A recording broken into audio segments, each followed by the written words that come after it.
반갑습니다. 할렐루야. 새로운 장소에서 저희도 왔습니다. 2020년도 소모 영신 예배를 드리는데요. 우리 모든 성도님들이 다 함께 찬양 드렸을 때 참 좋았을 텐데 아쉽게도 우리 대표선까지 몇 분들만 함께 합니다. 어찌되었든 이렇게 한 해를 돌이켜보면 모든 것이 주님의 은혜임을 고백합니다. 주님께 우리를 지켜주시고 보여주셨음을 믿습니다. 시간 감사의 마음을 담아서 함께 찬양을 드리겠습니다.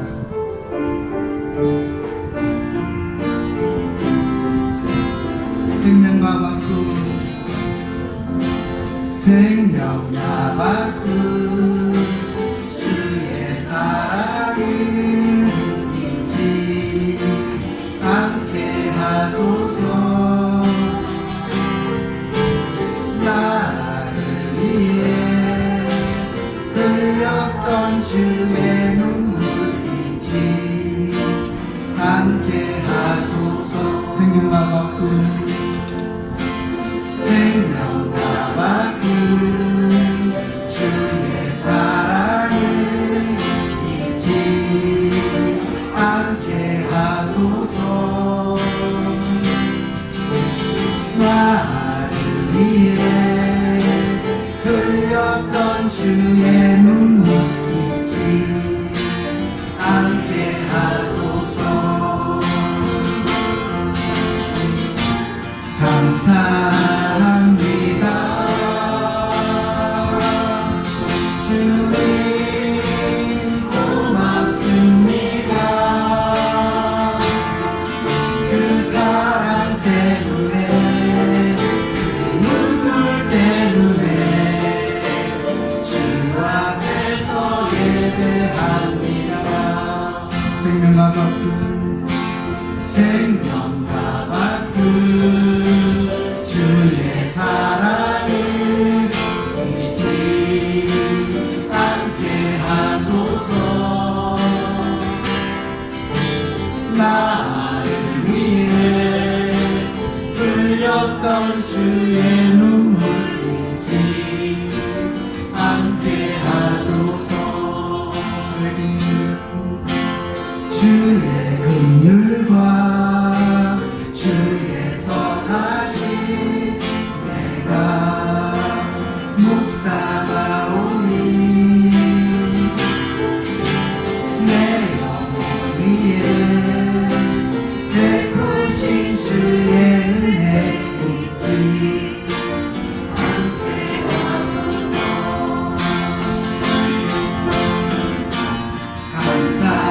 감사합니다.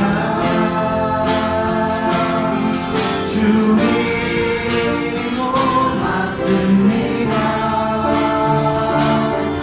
그 사랑 때문에 그 눈물 때문에 주 앞에서 예배합니다. 고백합시다. 감사합니다. 주님 고맙습니다. 그 사랑 때문에 눈물 때문에 주 앞에서 예배. 다시 한번 고백합시다. 감사합니다. 주님 고맙습니다. 그 사랑 때문에 그 눈물 때문에 주 앞에서 예배합니다. 그 사랑 때문에 그 사랑 때문에 그 눈물 때문에 주 앞에서 예배합니다.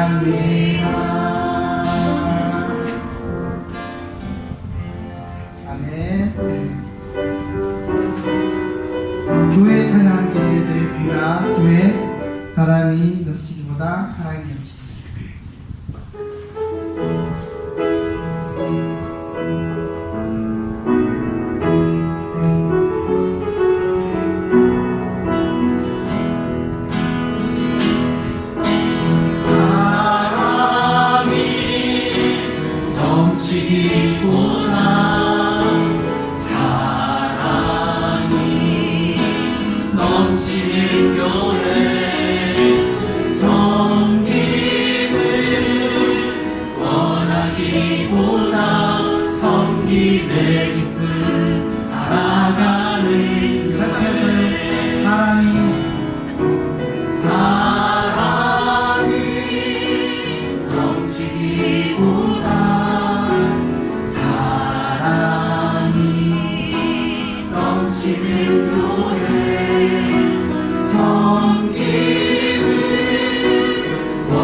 주목하기보다 섬김의 기쁨 살아가는 교회.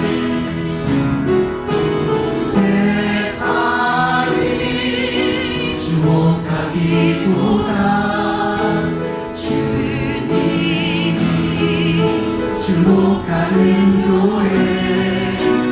화려한 겉모습보다 중심이 주를 향한 교회.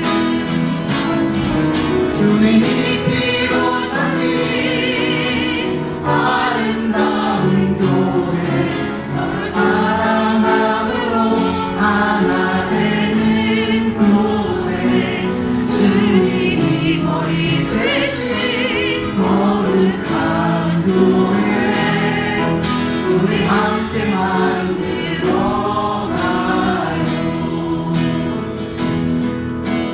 내 작은 생각보다도 하나 되네.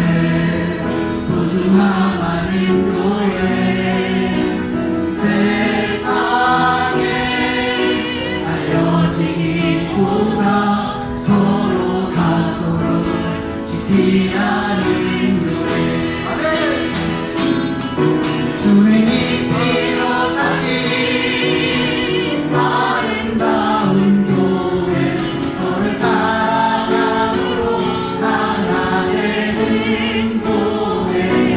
주님이 머리 대신 거룩한 교회. 우리 함께 만들어가. 주님이 피로 사신 아름다운 교회. 서로 사랑함으로 하나 되는 교회. 주님이 머리 대신 거룩한 교회. 우리 함께 만들어가요.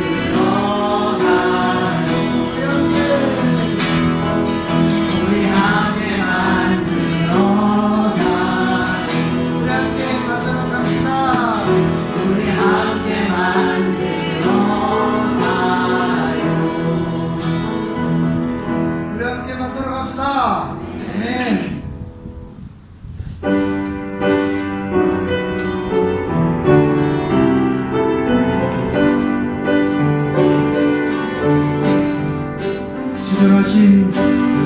지존하신 주님 앞에 모든 무릎 꿇고 다 경배해.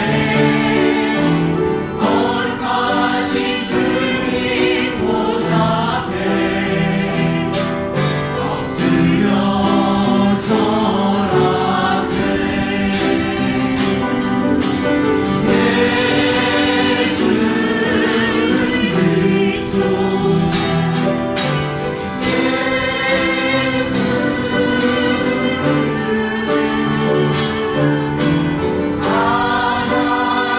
하나님의 영으로 경배드리. 예수는 그리스도, 예수는 주 자리에서 일어서시겠습니다. 예수는 그리스도. 예수는 주. 하나님의 영으로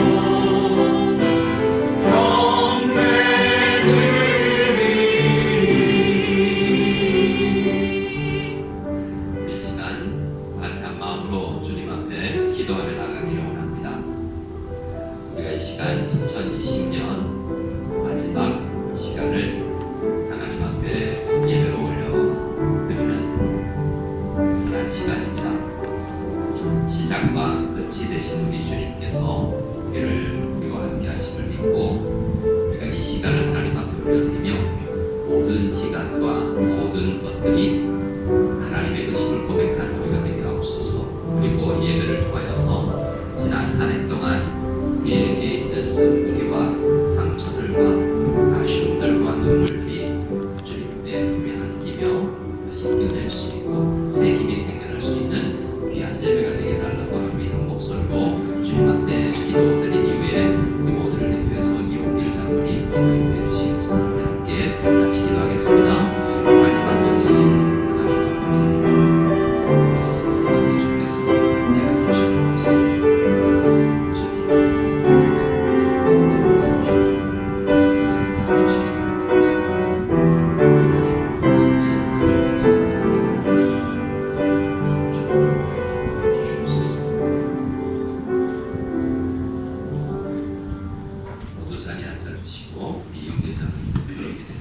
하겠습니다.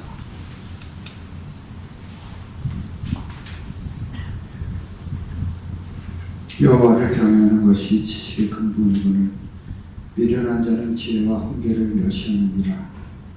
내 아들아, 내 아비의 훈계를 들으며 내 어미의 법을 떠나지 말라. 이는 내 머리에 아름다운 관이요 내 목에 금사슬이니라. 할렐루야.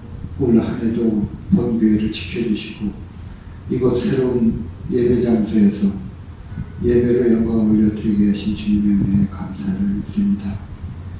코로나19 팬데믹 광풍으로 지난 1년간 전 세계가 힘겨운 가운데도 한 해 동안 눈동자같이 각 가정과 일터를 지켜주시고 풍성하신 은혜로 감사와 찬양을 올려드리며 함께 세워져가는 교회가 되도록 늘 함께 하시고 인도하심에 감사를 드립니다. 많은 어려움과 고난 중에도 풍성하신 축복과 은혜를 허락해 주셔서 새로운 문화센터 공간을 허락해 주시고 차세대 우리의 자녀들을 믿음으로 잘 양육할 수 있도록 은혜를 허락하심에 감사를 드립니다. 이것이 우리들만의 공간이 아니라 이웃과 교민사회에 하나님의 사랑과 은혜를 전하고 나누는 복된 장소가 되기를 소원합니다. 갑작스러운 무석 코로나 재발 사태로 전 교인이 성구영신 예배를 비대면으로 드리지만 새해에도 많은 주의 일꾼들이 자원하여 하나님 나라 확장에 헌신케 하옵시고 감사함으로 어둠의 터널을 통과해 나갈 수 있도록 은혜를 허락해 주옵소서. 새해에는 구제와 선교가 더욱 늘어나 제자의 수가 더욱 많아지는 한 해가 되기를 소원합니다. 속히 코로나가 종식되어 일상이 회복되고 자유로운 왕래가 이루어져서 세계 경제가 속히 회복되게 하여 주옵소서. 우리가 마지막 때에 어둠의 세력들에게 흔들리지 않게 강하고 담대한 믿음을 허락하시고 믿음의 지혜로 온전케 하시는 예수님을 바라보고 성령의 열매를 나누는 삶을 살게 하옵소서. 새해에도 고난과 어려움과 낙심이 여러 명으로 엄습해 오겠지만 환난과 궁핍 가운데서도 영적으로 부유하며 헌신과 충성이 풍성한 교회로 말씀을 지키고 주님의 형제사랑을 실천하여 주님께 칭찬받는 믿음의 공동체로 굳게 서기를 소망합니다.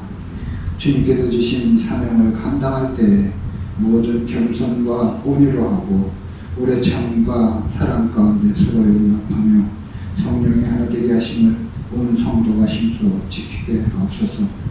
교회를 섬기시는 세 분 선생님의 사역 가운데 은혜가 더욱 넘치게 하시고 주님의 복음만을 잘 전하게 하시고 계기연회와 부서장, 구역장, 전도회 등 여러 모양을 섬기는 주의 일꾼들이 먼저 항상 하나님께 영광을 올려드리고 잘했다 칭찬받게 하옵소서. 한 해 동안 우리에게 허락하신 일터와 가족을 위해 기도에 힘쓰며 맡겨진 일에 최선을 다하고 삶의 현장에서 감사와 넘쳐나게 하옵소서.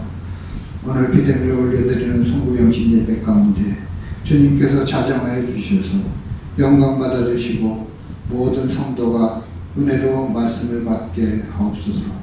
예수님의 이름으로 기도드립니다.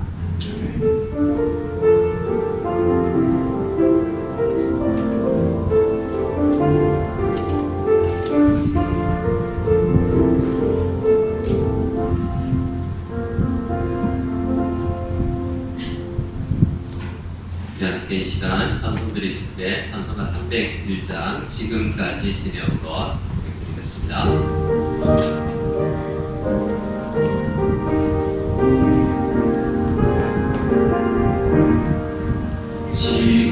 지금까지 지내온 것 주의 크신 은혜라 한이 없는 주의 사랑 어찌로 말하랴. 찬양해라 주의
시간 이 한 해의 마지막 예배를 올려드리며 주님 앞에 헌신하는 귀한 성도들을 축복하여 주시옵소서. 영상을 찍기 위해 이 자리에 모인 사람들과 그리고 각 처소에서 각 가정에서 예배드리는 모든 지체들 가운데 주께서 은혜를 부어주시기를 간절히 소원합니다. 한 해를 뒤돌아보며 감사의 제목을 가지고 주님 앞에 예배하며 기도하며 나가는 귀한 영혼들 가운데 또한 예물을 준비하여 주님 앞에 올려드리는 귀한 손길들 가운데 주께서 축복하여 주셔서 2020년보다 2021년이 더 풍성한 한 해가 될 수 있도록 주님 은혜 하여 주시옵소서. 주님께서 우리에게 지식이나 건강도 더하여 주시고 또한 우리의 모든 삶을 지켜주시며 인도하여 주실 줄도 믿사옵고 우리 주 예수 그리스도의 이름으로 축복하며 기도드리옵나이다. 아멘. 우리 앞뒤자로 한번 인사 나눴으면 좋겠습니다. 이렇게 아직 새해가 덜 되었지만 오늘도 몇 번 들었습니다. 새해 복 많이 받으세요. 네. 해피 뉴 이어라고 손 1호 해피 뉴 이어라고 하는데요. 정말 2020년 흔히들 이야기하는 나사나는 한정해가 이제 지나가고 몇 시간 뒤면 이제 2021년입니다. 잘 믿겨지지가 않는데요.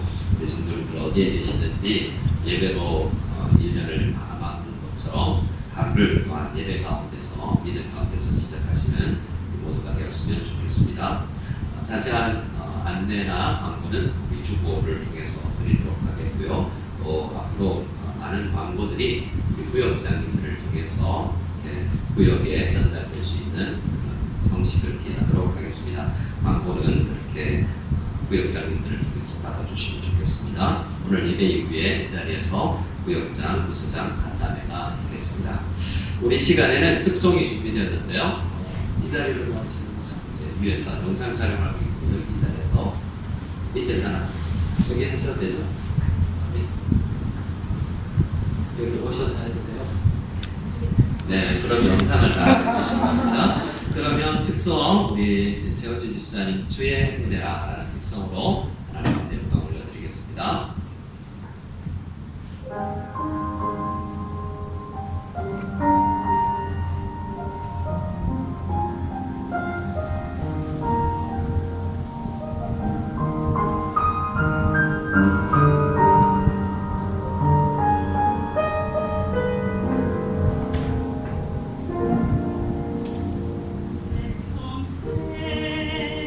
사랑을 길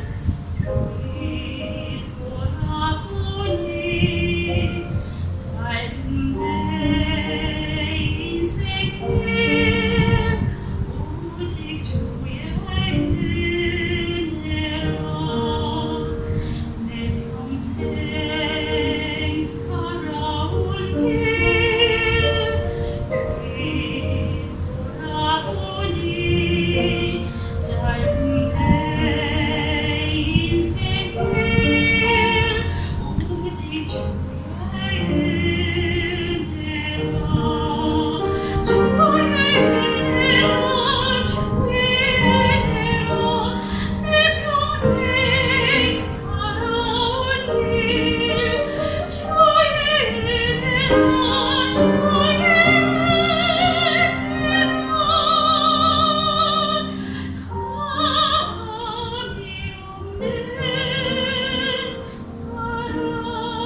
감사합니다. 우리 하나님 말씀 보실 때 PPT를 보시며 혹은 주보를 위챗으로 올려드렸는데요. 글씨가 작아서 무엇을 보시는지 해주시면 감사하겠습니다. 네, 말씀.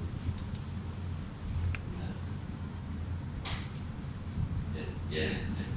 자, 함께 지어져 가는 교회라는 제목으로 말씀 전하겠습니다. 같이 말씀 보실 때 에베소서 2장 21절에서 22절 말씀 같이 보겠습니다. 그 안에서 건물마다 서로 연결하여 주 안에서 성전이 되어가고 너희도 성령 안에서 하나님이 거하실 처소가 되기 위하여 그리스도 예수 안에서 함께 지어져 가느니라. 아멘. 오늘 이 말씀은 에베소서 2장 21절 22절 말씀은 우리 여러분 달력에 나와 있는 21년 표에 해당되는 말씀입니다. 또 함께 지어져 가는 교회라는 표를 정했는데요. 어떤 교회들은 영구표라고 해서 굳이 매년 표를 바꾸지 않는 교회들도 많이 있습니다. 네. 오늘은 올 한 해를 시작하면서 우리 마음의 소원을 담아서 우리 교회가 함께 든든히 지어져 가는 교회가 되었으면 좋겠다라는 저 개인적인 목회 방향을 담아 또 하나님의 말씀을 은혜 받아서 함께 정했는데요. 오늘 말씀을 통해서 그 의미를 조금 더 알고 함께 기도해 나가는 그런 아름다운 교회가 되는 우리가 되었으면 좋겠습니다. 자, 우리 에베소서 2장 말씀 전체를 좀 서베이하면서 나갈 텐데요. 이 21절, 22절 말씀은 제일 마지막 구절입니다. 그래서 이 마지막 구절의 이해를 돕기 위해서는 1절 문맥부터를 살펴보는 것이 좋을 것 같아요. 우리 1절, 2절, 3절을 보겠습니다. 우리가 하나님 앞에 하나님께서 우리를 창조하신 걸 믿죠. 그리고 하나님께서 우리를 구원하신 것을 믿습니다. 또 왜 지으셨을까? 그리고 죄 짓고 나서 그냥 죽어도 되는 인생을 왜 구하셨을까? 이유가 있죠. 그냥 만들어 놓은 게 아니고 그냥 구해 놓은 게 아니죠. 그래서 하나님은 목표를 가지고 계십니다. 하나님께서 우리를 향한 그 창조의 목적 그리고 구원의 목적을 우리가 살아가기 위해서는 우선 하나님 앞에서 내가 누군가를 알아야만, 물론 하나님도 알아야 되지만 나도 알아야 되죠. 그래서 우선 내가 누구인지를 분명히 말씀을 통해서 알아갈 때 내가 무엇을 해야 될 존재인지를 우리가 알고 찾아가게 된다는 겁니다. 2장 1절을 같이 한번 읽어볼까요? 시작. 그는 허물과 죄로 죽었던 너희를 살리셨도다.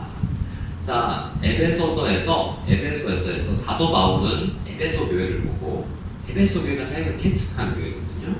그리고 이 사람 에베소에서 바울이 개척한 3년이나 열심히 일하고 그 다음에는 디모데가 그 교회를 사역했다고 해요. 그 이후에는 또 사도 요한이 나이가 많아진 사도 요한이 이 교회를 목회했다고도 하거든요. 그래서 요한계시록 2장에 보면 제일 먼저 요한 사도도 목회했던 교회 중에 에베소 교회를 들죠. 그 에베소 교회 성도들은 그 소아시아에서 굉장히 유명한 그 도시의 성도라고 할 수 있는 감소성의 난징 것처럼 성도라고 할 수 있는 곳이고, 또 복음을 일찍부터 들었을 뿐만 아니라 3년 동안 사도 바울이 공을 들였던 그런 교회예요. 그래서 굉장히 교회가 든든했습니다. 일정 기간 동안. 그런데 그 성도들에게 그들은 구원받아서 교회를 다니고 있는 성도들에게 뭘 먼저 알아야 된다라고 이야기하느냐면, 너희는 예수를 알기 전에는 죽었었다라고 이야기하는 거죠. 자, 지금 우리는 그럼 살아있다, 예수 믿는 우리는 살아있다는 것이고, 예수 믿지 않는 사람들은 죽어있다라고 이야기를 하는 겁니다. 그것을 2절에는 그때 예수 믿기 전에, 복음을 받기 전에, 또 3절에는 전에는 너나 나나 우리 사도 바울을 포함해서 예수 그리스도를 알기 전에 우리는 모두 다 본질상 진노의 자녀, 그러니까 망할 수밖에 없는 존재였다라는 겁니다. 우리 집에 있는 막내가 요즘에 전로역정을 열심히 읽고 있더라고요. 전로역정을 읽다가 자고 있는데 좀 달라지기를 바라요. 그 주제가 나 이대로 살면 죽는다, 이런 주제거든요. 그 본질을 알게 되는 거죠. 내가 어떠한 존재인지. 사도 바울은 우리가 예수 없으면 망할 존재였다라는 이야기를 먼저 시작합니다. 또 두 번째 우리가 알아야 될 것이 있는데, 두 번째 우리 에베소서 2장 4절, 5절, 6절까지인데요. 우리 5절을 같이 읽도록 하겠습니다. 5절 시작. 허물로 죽은 우리를 그리스도와 함께 살리셨고 너희는 은혜로 구원을 받은 것이라. 그런데 그 상태에 머물러 있지 않고 구원을 받았다라고 이야기합니다. 그런데 이 4, 5, 6절에서 구원을 설명하면서 동사 3개를 써요. 오늘 PPT에는 빨간색으로 표시를 해드린 것처럼 구원은 하나인데 우리가 망할 존재가 구속받았고 구원받았다는 것을 3단계로 나누어서 이미 이루어졌다라고 이야기합니다. 우선 그리스도 예수와 함께 우리를 살리셨고 하나님께서, 또 6절에는 또 그리스도와 함께, 앞에 그리스도라는 단어가 빠져있지만 함께 할 때 무엇과 함께요? 그리스도와 함께 우리를 또 일으키셨어요. 우리를 일으키셨을 뿐만 아니라 그리스도 예수와 함께 어디에 앉히시니? 하늘에 앉히셨다고 표현하고 있잖아요. 자, 이것을 잘 모르는 경우가 많아요. 자, 우리 예수 믿었어요, 나 천국 갈 거예요 라는 것은 인지하지만, 사도 바울은 이미 이 완료형으로 써서 이미 이루어져 있고 이것은 변하지 않는다라는 완료형으로 우리에게 표현하고 있는 거예요. 우리의 신분을 생각할 때 예수님께서 우리를 살리시고 일으키셨을 뿐만 아니라 우리를 이미 하늘에 앉힌 존재로, 예수 그리스도께서 보좌에 앉으신 것처럼 우리가 이미 그렇게 앉은 존재로 우리를 이해할 필요가 있다는 거예요. 완성을 시키실 것이라는 의미도 포함되어 있는 그러한 우리의 실제적 존재는 우리 아직은 이 땅에 살지만 우리는 어쩔 수 없이 그 위에 앉게 될 존재다라고 이야기를 하는 겁니다. 그래서 이렇게 나 자신을 이해할 때 이 땅에서 어떤 어려움과 아픔이 있더라도 이미 하늘에 앉은 존재이니 라는 생각을 우리가 가질 수 있죠. 자, 이 부분에 대한 설명도 우리가 더 깊이 해야 되겠지만 많은 성도님들도 아마 예수님을 믿으면서 이 부분에 대한 인식이 있으실 것입니다. 그런데 이것을 어떻게 알 수 있냐면 배워서 알 수 있는 게 아니에요. 세 번째, 우리가 해야 될 일이 있는데요. 그리스도인들이 해야 될 것이 있는데 3번 타이틀을 한번 같이 읽어보겠습니다. 시작. 믿음으로 이 사실을 받아들여야 합니다. 이것은 연구해서 검증할 수 있는 게 아니에요. 논리적으로 우리가 풀어서 이해할 수 있는 문제가 아니라는 거죠. 그래서 이것은 8절 말씀에 하나님의 은혜로 믿음이라는 통로를 우리에게 주셔서 믿음으로 이것을 우리가 알게끔 해주셨다는 거죠. 그래서 우리는 다 믿음으로 예수 그리스도께서 망할 우리를, 죽은 우리를 살리시고 일으키셔서 하늘에 앉히시도록 앉히셨다는 것을 믿음으로 우리가 깨닫게 하여 주셨다라는 것, 그것까지도 알아야 된다는 것입니다. 이 자리에는 우리 성도님들이 이 사실을 다 믿음으로 받아들여서 이 자리에 계신 거죠. 그런데 오늘 제가 말씀을 함께 나누고 싶은 것은 이렇게 우리가 개인적으로 성도가 되었다라는 것에서 우리가 신앙생활하는 것을 그 수준으로서 살아서는 안 된다는 거예요. 성경은 그 너머를 이야기하고 있습니다. 특히 에베소서 2장은 그것을 강조하고 있는데요. 그 내용에 대해서 오늘 좀 더 집중적으로 다룰까 합니다. 네 번째입니다. Who am I? 나는 누구인가? 자, 두 번째, 나는 누구인가? 라고 물으면 여러분이 답해 주시기 바랍니다. 나는 누구인가? 자, 질문과 대답이 틀렸죠. 인칭이 맞지가 않아요. 나는 누구지? 라고 했는데 우리는 이라고 대답하고 있잖아요.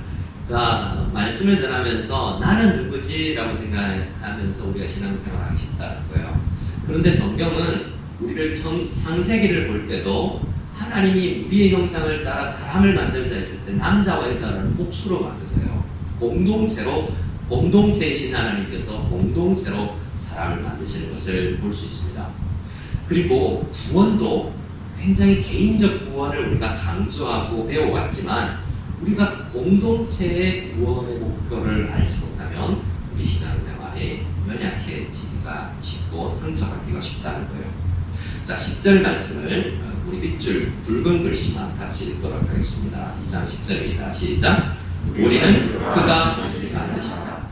2장에서의 말들은 나는 누구인가 너는 누구인가 아니라 너희는 우리는 이라고 해서 계속 우리라고 이야기하고 있습니다. 그래서 이 하나님의 창조를 이야기할 때도 구원을 이야기할 때도 교회를 이야기할 때도 우리라는 복수를 우리 공동체를 빼고 생각하면 안 된다라는 거예요. 내가 교회다라는 것보다 우리 교회 전체, 하나님의 교회 전체를 바라보면서 우리는 신앙생활을 해나가야 될 필요가 있다는 겁니다. 나의 구원이 아니라 우리가 왜 구원받았지, 우리를 왜 교회로 모으셨지라는 생각을 해야 되는 거죠. 자, 먼저 알아야 될 바는 우리는 누구냐면 영어 성경에는 Ars Workmanship이라고 되어 있는데 여러분이 잘 아는 헬라어 있습니다. 기독교 출판사 이름이기도 한, 따라합시다. 포이에마라는 출판사도 있죠. 이 포이에마라는 미용실도 있더라고요. 크리스천들 중에 그 포이에마를 네이버에 검색하면 각종 많은 업체들이 있습니다. 아마도 크리스천들일 가능성이 많죠. 근데 크리스천들이 아닐 수도 있어요. 이 포이에마에서 어떤 단어가 나오냐면 아시는 것처럼 포임이라는 시라는 단어가 이 단어에서 포이에마에서 나왔거든요. 이 포이에마의 뜻은 걸작, 명품이라는 거죠. 자, 여러분 화면에는 안 잡혀 계시지만 우리 여성분들이 많으신데요. 여러분 가방 조사를 한번 해볼까요? 자, 명품, 진품, 가지고 계신 분도 계실 것이고 안 그런 분도 계실 텐데 이게 우리가 하나님의 걸작이니까 사실은 아무거나 해도 돼요. 자, 옆 사람한테 한번 축복하겠습니다. 하나님의 걸작품이십니다. 에게 이러면 안 돼요. 여러분 옆 사람 보면서 에게 하나님의 걸작품 이러면 안 돼요. 사도 바울은 우리 전체를 보면서 하나님의 작품이다라고 이야기를 하고 있는 것이거든요. 자, 구원에 대한 진리를 바로 깨달아야만 내가 구원받았다라는 가치가 얼마나 귀중하다는 걸 알 수 있죠. 죽을 수밖에 없는 저 낮은 존재를, 썩어 있는 존재를 구원하셨는데 어느 존재까지? 하늘의 존재로, 그리고 하나님께서 만들어 나가실 최종적인 목표는 작품이라는 거죠. 우리가 유명한 예수를 잘 알지 못해도 들으면, 음악을 오늘처럼 들으면, 또한 예술 작품을 보면 우와 하고 탄성이 나게 되어 있어요. 그만큼 우리는 하나님의 형상에 있어서 이 예술을 감지하는 것도 우리에게 있어서 우와 하는 탄성이 나게 된다는 거죠. 그런데 우리가 누구인지 잘 알지 못하면 교회를 다니면서도 이 교회는 왜 이래? 라는 생각을 할 수가 있어요. 또 우리를 바라보면서도 나는 왜 이렇지? 라고 하나님이 걸작이라는데 내가 나를 보고 부정적 평가를 하는 경우가 굉장히 많이 있다는 겁니다. 그것은 나와 우리가 누구인지 복음 안에서 잘못 깨닫고 있는 경우가 많다는 겁니다.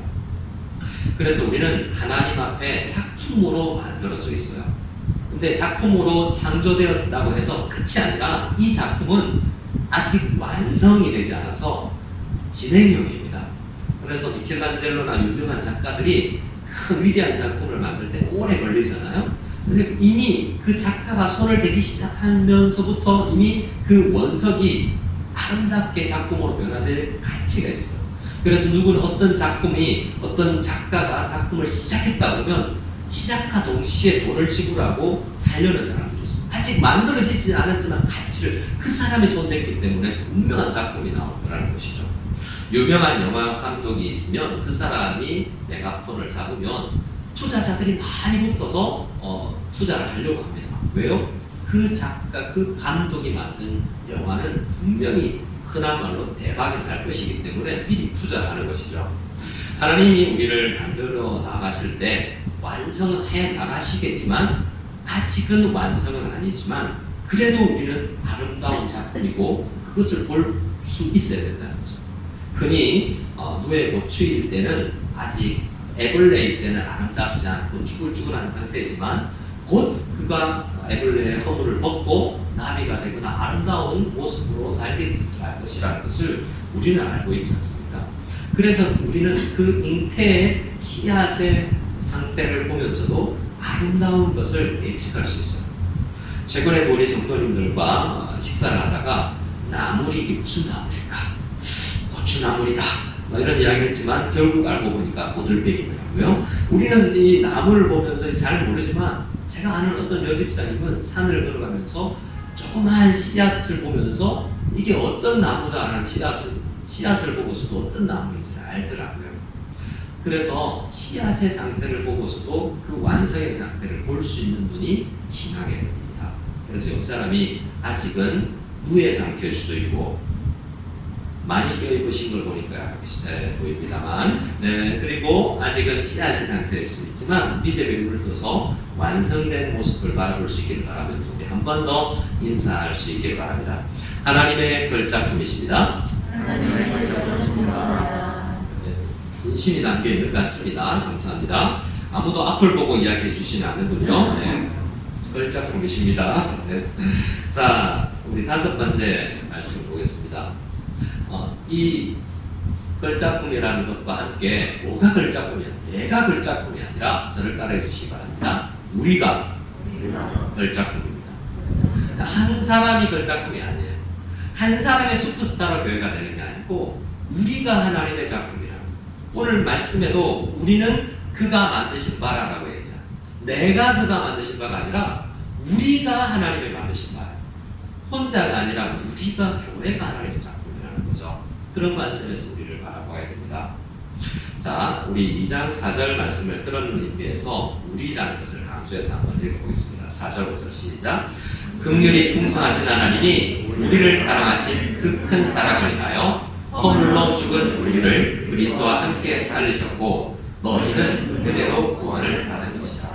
2장 전체는 너희 우리를 강조하고 있어요. 그런데 이거를 읽으면서 내가 구원받았다, 내가 이렇게 섰다고 생각하기 쉬운데 사도 바울은 지금 우리를 굉장히 강조하고 있고 교회를, 공동체를 강조하고 있다는 거예요. 그래서 우리가 어떻게 살아야 될까? 공동체 의식을 가지면서 하나님의 교회를 함께 지어가려면 어떤 마음으로 교회를 바라보고 나를 봐야 될지 구체적으로 몇 가지를 함께 나누기로 합니다. 1번입니다. 우리 하나님의 작품이라는 것을 생각할 때 첫 번째 의미를 한번 생각해 볼 때 저를 따라해 주시기 바랍니다. 우리는 하나님의 가족입니다. 우리는 하나님의 가족입니다. 우리는 뭐라고요? 하나님의 가족이에요. 19절 말씀에 보면 우리를 바라보면서 그러므로 이제부터 너희는 외인도 아니요 나그네도 아니요 오직 성도들과 동일한 시민이요 하나님의 권속이라 라고 할 때 이 권속이라는 단어가 household, 가족의 조금 더 폭넓은 의미, family라고 해도 돼요. 우리는 다 한 family라는 거죠. 하나님의 작품이라고 생각할 때 우리 교회는 한 가족이라는 생각을 해야 된다라고 사도 바울은 이야기하고 있는 겁니다. 에베소 교인들에게 너희는 가족이야 라는 것을 이야기한다는 거죠. 자, 가족이는 우리가 하나님의 작품이라고 할 때 작품이 가족의 상태로 만들어져 있다라고 생각해 볼 필요 있어요. 근데 어떤 가족이에요? 어떤 가족이냐면 그때 너희는 외부에 있었고 고아였고 죽었다라고 이야기하잖아요. 그래서 우리는 어떤 가족이라고 생각해야 되냐면 오히려 영가족이라는 의미를 더 부각시킬 수 있는 단어가 어떤 목사님은 보육원, 고아원 가족들이라고 생각해야 된다라고 이야기해요. 뭐라고요? 각자 육체적 엄마는 다 달리 태어났고 엄마 아빠를 만나본 적도 없이 버려졌던 죽을 수밖에 없는 어린 아이가 건짐을 받아서 이렇게 씻김을 받아서 어떻게 해요? 아빠라고 부를 수 있는 로마서 8장에 아빠 아버지라고 부를 수 있는 그 권한을 얻어서 보육원 원장님, 고아원 원장님을 아빠 하고 따르는 것을 우리는 생각할 필요가 있다는 겁니다. 영국 리스톨에 가면 굉장히 유명한 곳이 있는데요. 조지 뮬러라고 들어보셨습니까? 독일에서 1805년도에 태어났던 독일 사람 조지 뮬러가 영국으로 넘어와서 선교 활동을 하면서 고아원을 만들어서 그 영국 브리스톨이라는 지역에 고아원을 시작했는데요. 그 30대에 그 조지 뮬러가 고아원을 했던 그 장소를 제가 가봤던 적이 있습니다. 자신의 첫 번째 아들은 죽었어요. 1살 태어나서 얼마 되지 않아 죽었습니다. 하나님이 고아원 사역에 대한 마음을 줘서 아이들을 아무 이런 일푼도 없는 상태에서 고아원 비전을 줘서 하나님께 기도했더니 그 응답으로 30명, 90명 고아들이 늘어났다는 그 이야기, 그리고 일반번 기도 응답을 받는 그 이야기가 있죠. 그 조지 뮬러를 생각하면서 우리는 하나님을 도울 수 있습니다. 조지 뮬러가 아니라 우리는 다 고아 같은 존재들인데 버려두지 아니하시고 우리를 가족으로 부르셨다. 그것이 하나님의 가족이라는 기본적인 의미입니다. 그런데 문제는 뭐냐면 고아원이 행복할까요? 우리 실제로 엄마 아빠의 DNA를 받은 자녀들이 있는 집이 행복할까요? 한번 생각해보세요. 대부분 우리는 가정 중심으로 삽니다. 그렇지 않습니까? 고아원 아이들은 행복하지 않을 가능성이 많아요. 왜 그러냐면 일단 엄마 아빠 DNA도 다르고요, 몇 살 때 들어왔냐도 다르기 때문에 고아원 안에서 엄청나게 많이 싸워요. 제가 아는 사람도 고아원에서 자라나서 결혼을 해서 중식당을 하는 사람이 있었는데요. 또 여러 그런 형제들을 봤지만 좀 거칠고 그렇습니다. 그리고 이 조금 나이가 들어서 그런 보육원이나 이런 데 들어온 사람들은 가족이 되었지만 자기의 옛날 습성을 버리지 못해요. 그래서 굉장히 거칠고 내 식대로 이 가족 안에서 행동을 하려고 한다는 거예요. 그게 우리 교회와 비슷해요. 우리 교회는 하나님의 가족인데 각기 자라온 환경과 신학적 배경이 다 달라요. 그래서 교회가 굉장히 어려워요. 같은 육체적 DNA를 가지지 않고 영적 DNA를 거듭났지만 아직도 다른 육체적 환경 속에서 자라왔던 습관을 버리지 못하고 교회로 이루어 살기 때문에 부딪히고 상처받고 눈물 흘릴 경우가 굉장히 많은 게 교회라는 것까지 포함된 단어가 생각이 하나님의 권속이라는 거예요. 교회로 권속으로 하나님의 패밀리가 되었으니 앞으로 좋은 꽃길만 걸을 거야? 성경에서 이야기하는 게 아닙니다. 너희는 다 다른 상황에서 다 살아왔던 사람이에요. 근데 너희를 하나님의 패밀리로 묶었어. 근데 이것이 생각할 때 그래서 아름답고 화목하고 이해하고 사랑 많은 공동체가 하나님의 공동체가 아니라 그렇게 해야만 하나님의 공동체가 되는 게 아니라 하나님의 은혜로 거저 구원받았기에 가족이 되었기 때문에 우리가 화목해져야 돼요. 화목해져서 패밀리가 되는 게 아니라는 겁니다. 하나님께서 전혀 다른 하나 될 수 없는 사람들을 묶어서 가족으로 묶어주셨고 그래서 싸워도 가족이에요. 눈물 흘려도 가족이고 나를 상처 줘도 가족이에요. 그런데 거기서 포기하지 말아야 되죠. 가족이라면 그 이야기를 사도 바울은 에베소서에서 하고 있는 거예요. 하나님께서 가족으로 우리 교회를 묶어주는데 쉽지 않을 거야. 근데 포기하지 말고 가족으로 지어져 가야 돼. 진짜 가족이 되어 가야 돼. 라는 거예요. 제가 신앙생활을 하면서 어릴 때부터 본 건데요. 정말 어릴 때부터 봐도 쟤는 누구도 친구하고 싶잖아요. 스타일이 초등학교 때부터 그런 애들이 있어요. 짝꿍 누구도 안 해주고 싶어요. 그런데 이상한 거 있잖아요. 그 집에 엄마들은 아이고 내 새끼 하고 쭉쭉 빠는 거예요. 그 집에 우리 공동체 안에는 누구도 교회가 좋아하는 사람이 없는데 그 집 엄마 아빠는 너무 좋아하는 거죠.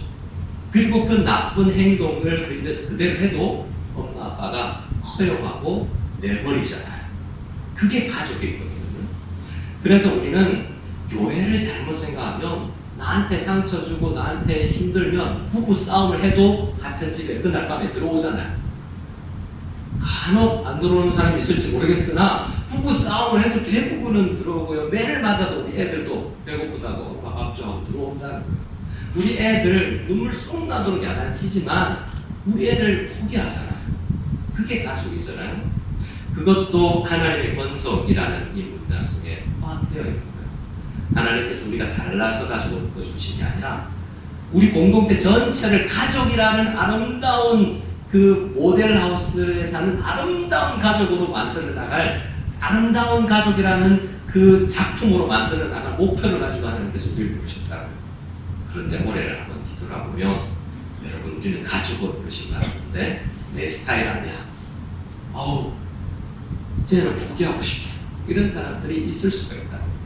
하나님은 그 마음을 가지지 말고 우리를 가족으로 부르셨으니 가족이라는 작품이 되어야 된다라고 우리에게 말씀하고 있는 것입니다. 그래서 옆 사람과 보실 때 실제로 교회에서 이 표현 써도 돼요. 나이 조금 차이 나면 형님 이래도 돼요. 제가 이용필 장로님 보고 형님 이래도 돼요. 안 되나요? 삼촌 이래야 되나요? 이용필 장로님 소띠, 저도 소띠. 2021년은 우리 해인데 우리 쌍두마차가 쌍두 우차로 우리가 막 달려가야 되는데 우리 박월수 형님 해도 된다고요. 왜냐하면 가족이니까. 정말 어릴 때 제가 중고등부 신앙생활 할 때 우리 전도사님 보고 큰 형님, 작은 형님 그랬어요. 그래서 요즘에 우리 중고등부 아이들이 저보고 형님 이래도 그래. 그 의미를 내가 신앙적 의미로 날 형님이라고 그러면 내가 받아준다라고 이야기를 해요. 우리는 가족이 되어 가야 될 이미 가족으로 불러받아서 이미 가족이지만 아무리 싸워도 가족이라는 것은 변하지 않지만 그러나 아름다운 가족으로 빚어져 나아가야 될 줄 믿으시기 바랍니다. 포기하고 싶을 거예요. 하지만 그렇게 하나님께서 만들어 가실 것입니다. 자, 이 두 번째입니다. 하나님의 작품이라는 데 있어서 우리는 어떤 생각을 해야 되냐? 자, 하나님의 작품 두 번째. 우리는 시작. 우리는 그리스도의 몸입니다. 자, 우리는 그리스도의 몸인데 같은 이야기를 계속 다른 이미지로 하는 것이죠. 몸이라는 건데 가족보다 더 부담 좀 받아들이기 힘든 단어 문장일 수 있죠. 가족이라면 싸우면 옆방에 가면 되는데 몸은 늘 데리고 다녀야 되잖아. 얼마 전에 우리 요즘에 굉장히 유명한 우리나라 이 노래가 세계적인 열풍을 해서 범 내려온다 이런 보면 그런 거 보면 토생전 이런 거 나오는데 토끼는 간을 빼놓고 왔다고 거짓말을 했었죠. 하지만 우리는 간을 빼놓고 다닐 수가 없잖아요. 그럼 죽어요. 교회는 우리 중요한 장기를 빼놓고 다닐 수가 없어요. 내가 싫다고 제가 싫다고 떼어놓고 다닐 수가 없다고. 교회가 작품인데 하나님은 우리를 몸으로 만들어 나가신 거예요. 여기서 굉장히 큰 의미 중에 하나가 뭐예요? 몸과 어떤 목사님이 그랬어요. 몸과 고깃덩이가 차이가 뭐냐? 고깃덩어리는 머리, 뇌의 명령을 받지 않은 채 그냥 누워있는 칼을 대기를 기다리고 있는 게 고깃덩어리예요. 몸은요 아직 뇌의 명령을 받아서 움직일 수 있다. 아주 코마 상태에 들어있을지라도 다시 살아날 기대가 있는 그런 상태가 몸입니다. 그런데 그 몸을 생각해 볼 때 가장 큰 의미는 우리가 정말 엽기 영화에나 괴기 영화에 나올 예수 그리스도라는 머리가 우리의 몸이 따로 떨어져 있다? 이건 정말 호러예요. 그런 교회는 정말 안 될 교회죠.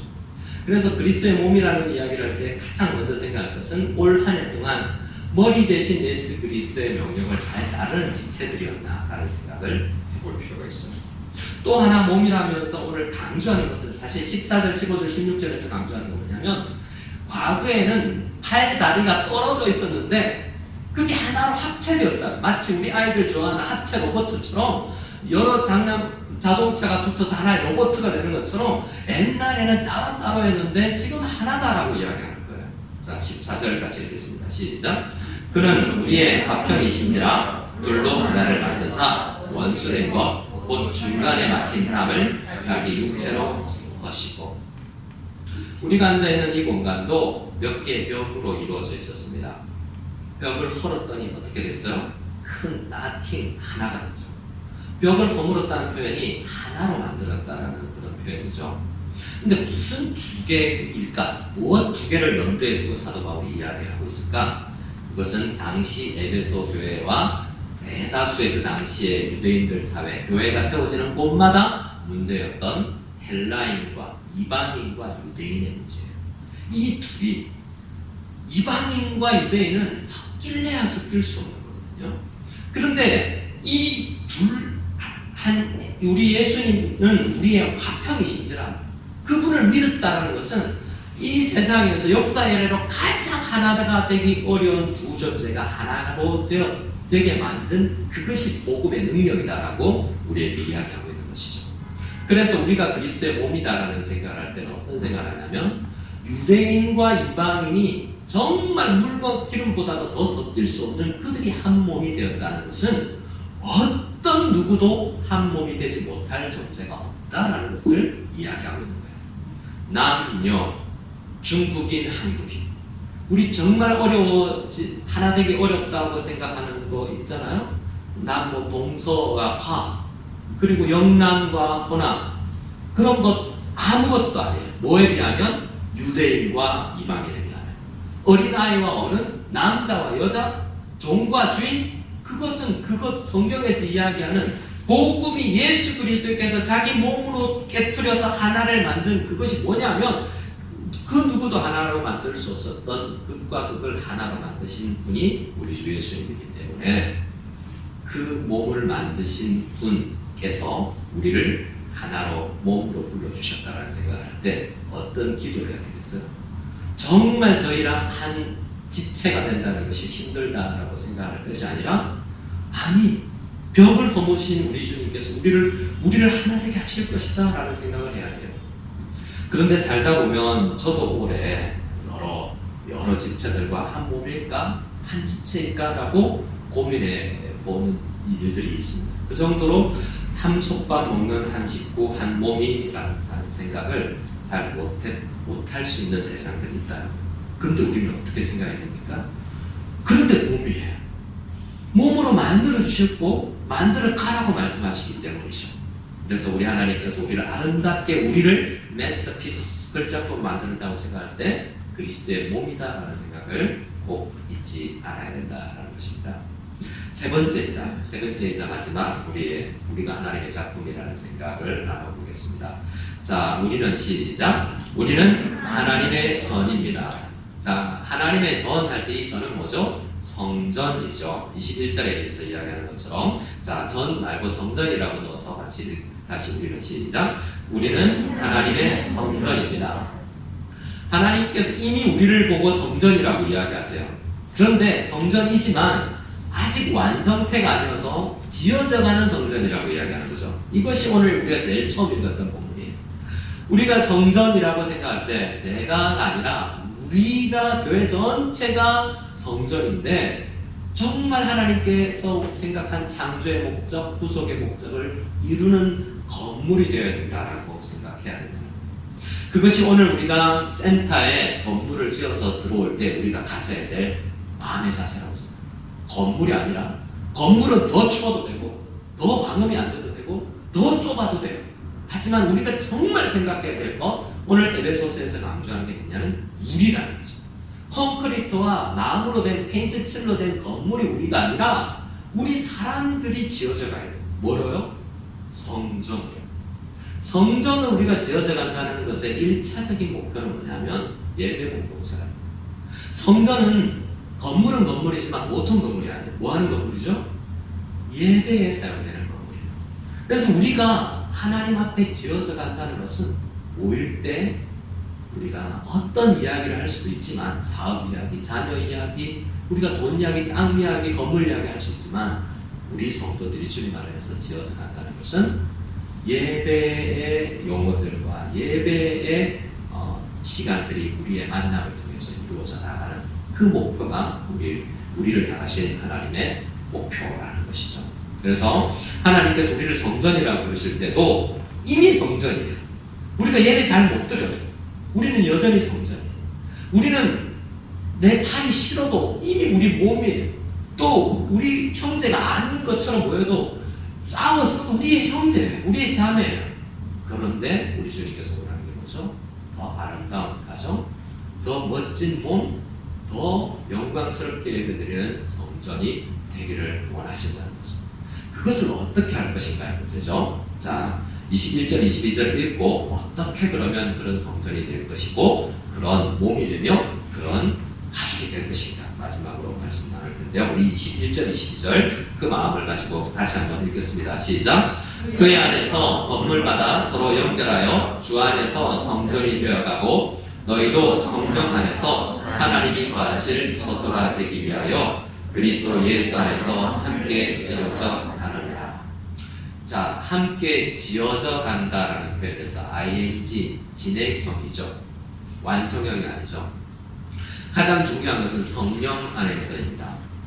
성령 안에서 우리가 지어져 가는 것이라는 거죠. 그래서 성령님을 제외하고는 우리가 진짜 가족이 될 수가 없고 성령님을 빼놓고서 우리가 한 몸을 이룰 수 없으며 성령님을 빼놓고 우리가 예배 공동체가 될 수 없어요. 그래서 올 한 해는 우리가 교회, 성령님께서 또 뭘 쓰시지? 말씀. 그래서 성령님께서 말씀을 쓰셔서 우리를 빚어나가시는 거예요. 너무나 간단하지만 그것이 없으면 우리가 가족이 될 수가 없고 몸이 될 수가 없고 예배 공동체가 될 수 없어요. 성령님께서 우리가 읽는 말씀, 우리가 듣는 설교 말씀을 통해서 우리를 빚어나가신다는 분명한 우리가 믿음을 가지고 지어져가야 됩니다. 그래서 2020년을 마무리하는 때 우리가 생각하고 꿈꿔야 돼요. 제가 2013년 부임하고 2014년 우리 교회 표가 우리가 꿈꾸는 바로 그 교회. 사실 저는 7년에 돌아와서 다시 그 테마로 돌아가고 싶어요. 처음 와서 제가 했던 설교들이 뭐냐면 그 1년 설교를 제가 한국에서 준비하면서 어떻게 함께 지어져 나갈까를 생각하면서 교회 시리즈, 아름다운 빌립보 교회, 데살로니가 교회부터 시작해서 교회 시리즈로 1년을 갔던 적이 있습니다. 저는 올해도 2021년에도 교회 시리즈로 나갈 거예요. 그래서 우리가 정말 건물이 아니라 사람이라는 것이 이 에베소서 2장에서 말씀하는 것을 우리가 정말 실천할 수 있는 한 해가 되었으면 합니다. 성령님이 말씀을 통해서 우리를 빚어나가신다. 이것을 꼭 믿으시기 바랍니다. 그것을 잘 표현하는 이야기가 갈라디아서에서 있습니다. 말씀을 읽고 마치도록 하겠습니다. 자, 그러면 우리는 교회로서 공동체로서 우리는 내가 아니라 우리가 어떻게 살아야 될 것인가? 나만 그렇게 살아서는 안 되고 우리 전체가 그렇게 살아야 되는데 16절 빨간 글씨 같이 읽어보겠습니다. 시작. 너희는 성령을 따라 행하라. 갈라디아서 5장 말씀 우리가 너무 잘 아는 두 가지. 우리가 가족이 되었지만 몸이 되었지만 성전으로 부르심을 받았지만 여전히 육체의 소욕을 따르고 싶은 보육원으로 고아원으로 원생이 되어서 가족을 이루었지만 여전히 다른 집에서 또 그 습관을 가지고 그대로 이 보육원 안에서 새로운 가족 안에서 살고자 하는 욕구들이 습관들이 우리에게 있기 때문에 이것을 깨트리고 성령을 따라가야 된다는 것이 갈라디아서 5장이 계속 강조합니다. 우리가 억눌러야 할 것이 뭐냐면 17절에 있는 육체의 소욕은 성령을 거스르기 때문에 이것은 억눌러야 돼요. 말씀을 읽으면 우리가 무엇을 조심해야 될지가 나열되어 있습니다. 18절 말씀을 이유를 볼까요? 19절을 보면 육체의 일, 이걸 따르면 안 되고 눌러야 되는데 우리가 이대로 행할 때가 많아요. 올해를 생각해 보면서 19절에서 21절에 내가 이것대로 행했던, 그래서 몸을 깨뜨리고 가족을 아프게 하고 예배 공동체가 되지 못했던 항목이 뭐가 있는지 생각해 봅시다. 음행, 더러운 것, 호색, 우상숭배, 주술, 원수 맺는 것, 많은 교회에서 있는 분쟁, 시기, 분냄, 화내는 거죠. 당지는 것, 분열, 이단, 투기, 술 취함, 방탕, 하나님 앞에 시간을 바로 쓰지 않은 것, 이런 것들이 우리가 육체의 소욕을 따르는 일들이었다면 성령님께서는 우리에게 무엇에 더 집중할 것인가? 말씀을 통해서 우리에게 이야기해 줍니다. 잘 아는 거죠. 22절부터 우리 같이 22절만 읽어보겠습니다. 시작. 오직 성령의 열매는 사랑과 희락과 화평과 오래 참음과 자비와 양성과 충성과 온유와 절제니 그 같은 것을 금지할 법이 없느니라. 이것은 성령의 열매죠. 우리가 성령을 따라서 말씀을 따라서 잘 빚어져 갔을 때 사랑이 넘치는 공동체, 기쁨의 공동체, 화평의 공동체, 어려워도 오래 참는 공동체, 자비롭게 넉넉하게 베푸는 공동체, 그런 가족이 될 거 아니에요. 그런데 문제는 뭐냐면 이 에베소 교회에 보낸 편지를 읽으면 그렇게 교회라는 그런 거구나 라고 우리가 주목지게 하지만 요한이 썼던 편지, 수십 년이 지난 에베소 교회를 보면 요한계시록 2장에 처음으로 나오는 에베소 교회를 보면 뭐가 없다? 첫사랑을 이룬 공동체. 첫사랑을 이룬 공동체는 너희들 다 같이 건물 아름답고 재산이 많고 사람이 많고 아무 소용없어. 너 교회 아니야 라고 이야기를 지경이 되었다.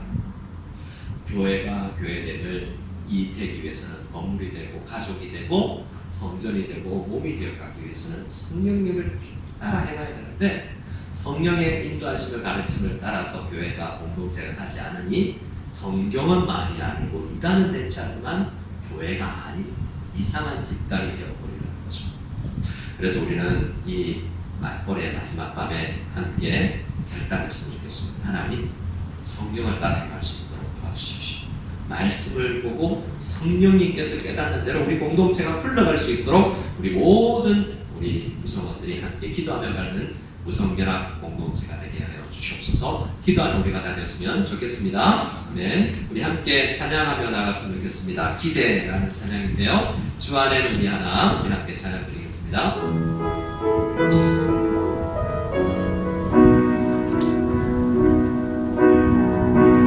주 안에 우리 하나, 모습은 달라도 예수님 한 분만 바라네. 사랑과 선행으로 서로를 격려해 따스함으로 보지 못하리. 주님을 이 안에 함께 하시니 형제 자매의 기쁨과 슬픔 느끼네. 내 안에 있는 주님 모습 보내. 그분 기뻐하시네.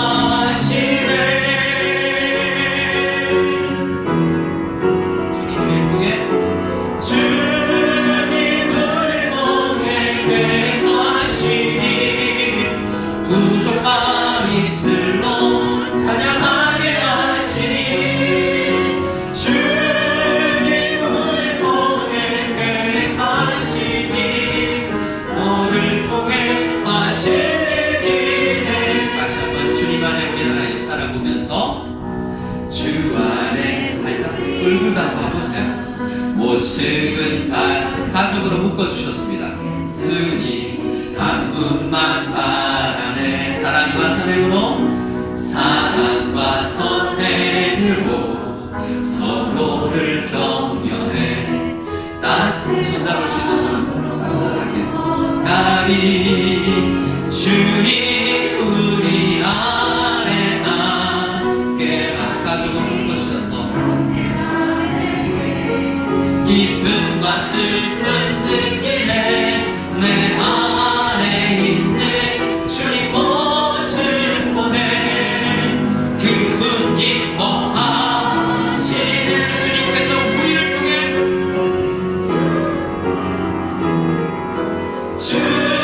주님을 통해 계하시니 부족한 입술로 찬양하게 하시니.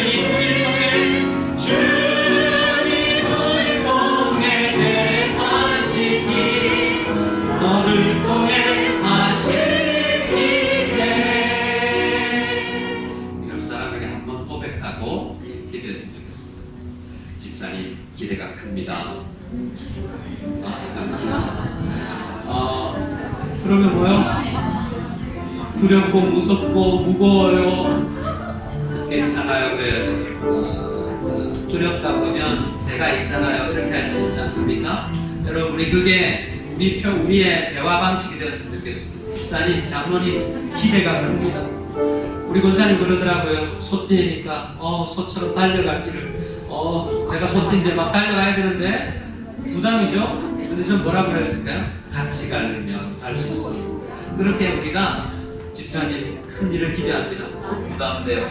같이 해줄게요. 우리 이런 교회가 되었으면 좋겠습니다. 우리 그 생각하면서 하나님 우리를 통해서 공동체를 통해서 올해 한 해를 빚어가실 하나님, 이미 완성된 우리를 보시는 우리 주님, 그 눈으로 우리 모두를 바라보며 지어져갈 완성된 우리 무성연합교회, 사랑의 공동체, 희락의 공동체, 화평과 나눔의 공동체, 정말 완성된 아름다운 공동체를 생각하며 지금 이 모습이 아니라 완성될 그날을 바라보며 우리 기대하며 기도하며 나갈 수 있기를 소원합니다. 함께 기도하겠습니다. 하나님 아버지 감사합니다. 우리가 모습은 다르고 자라온 곳은 다르고 다른 가정에서 자랐으며 다른 교단에서 교파에서 다른 신앙으로 자라왔을지라도 우리 교회 안에서 성령님께서 말씀을 통해 우리를 빚어나가실 텐데 우리를 가정으로 빚어나가 주시옵소서. 주님, 가족은 포기하지 않고 끝까지 책임지며 끝까지 양육하며 아버지 하나님 끝까지 사랑할 줄을 믿사오니 주님 성령 안에서 서로를 세워나갈 수 있기를 원하며 지체임을 우리가 기억하며 나아갈 수 있기를 원합니다. 때로는 아버지 하나님 요긴한 아버지 지체가 있지만 아버지 하나님 그렇지 아니하는 아버지 지체가 있을지라도 필요해서 우리에게 붙여주셨사오니 주님 우리가 서로 지체임을 잊지 말게 해주시고 모일 때마다 예배하며 모일 때마다 기도하는 우리가 될 수 있도록 주의 역사를 주시옵소서. 하나님, 주의 은혜로 죽어 멸망할 수밖에 없는 우리를 예수 그리스도의 보혈로 구원하여 주시되 우리를 공동체로 구원하여 주셔서 교회로 묶어주셔서 감사합니다. 우리는 교회임을 깨달았습니다. 우리는 가정임을 깨달았습니다. 한 가정, 아름다운 가정이 되는 우리 교회 공동체 되게 도와주시고 한 몸처럼 아파하고 기뻐하는 우리 공동체 되기를 원하며 모일 때마다 흩어질 때마다 예배하는 찬양하는 교회 공동체가 되게 하여 주시옵소서. 이제는 우리 주 예수 그리스도의 한이 없는 은혜와 하나님 아버지의 지극하신 사랑과 성령님의 교통하심이 무성연합교회 모든 가정 공동체 위에 지금부터 영원까지 함께 계실지어다. 아멘.